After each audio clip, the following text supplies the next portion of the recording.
Hello friends, എല്ലാവർക്കും എൻ്റെ പുതിയൊരു വീഡിയോയിലേക്ക് സ്വാഗതം. ഇന്ന് നമുക്ക് റെസ്റ്റോറൻറ്റ് സ്റ്റൈലിൽ നാരങ്ങ വെള്ളം എങ്ങനെയാണ് ഉണ്ടാക്കുന്നതെന്നൊക്കെ, റെസ്റ്റോറൻറ്റിലും ഷോപ്പിലൊക്കെ പോയി കുടിക്കുന്ന നാരങ്ങ വെള്ളം ഫ്രഷ് ലൈമിന് ഒരു പ്രത്യേക ടേസ്റ്റില്ല. നമ്മൾ വീട്ടിൽ എത്ര അങ്ങനെ ഉണ്ടാക്കിയാലും ഒരു കമർപ്പും ആ ഒരു ടേസ്റ്റ് വരുന്നില്ലേ. അപ്പോൾ ഇന്ന് അതിൻ്റെ ട്രിക്ക് എന്താണെന്ന് ഞാൻ കാണിച്ചു തരാവേ. ആദ്യം ഒരു മിക്സിയുടെ ജാർ എടുക്കുക, അതിൽ മധുരത്തിനാവശ്യമായ പഞ്ചസാരയും അല്പം വെള്ളവും കൂടി ഒഴിച്ചൊന്ന് അടിച്ചെടുക്കുക. എന്നിട്ടൊരു നാരങ്ങ നല്ലപോലെ തോലെല്ലാം പൊളിച്ച് എടുക്കുക.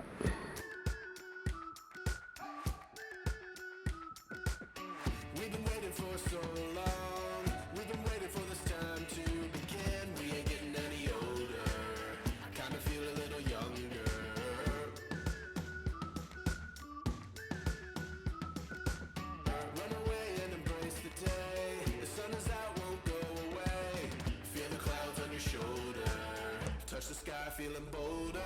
Going out, going out, going all the way. Going high, yeah, yeah, high, yeah, yeah. Going out, going out, going all the way. Going high. തോലെല്ലാം ഉരിച്ചതിന് ശേഷം ആ നാരങ്ങ മുറിച്ചിട്ട് അതിൻ്റെ അകത്ത് കുരുവെല്ലാം കളഞ്ഞിട്ട് നാരങ്ങ 4 പീസാക്കി മുറിച്ചെടുക്കുക.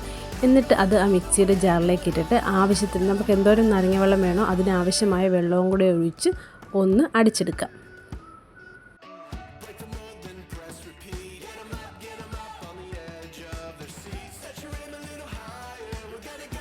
അപ്പോൾ ഇതാ ഇവിടെ നമ്മുടെ റെസ്റ്റോറൻറ്റ് സ്റ്റൈൽ നാരങ്ങ വെള്ളം റെഡി ആയിട്ടുണ്ട്. ഇതെല്ലാവരും ഒന്ന് ട്രൈ ചെയ്ത് നോക്കണേ. വീഡിയോ ഇഷ്ടപ്പെട്ടാൽ ലൈക്ക് ചെയ്യണേ.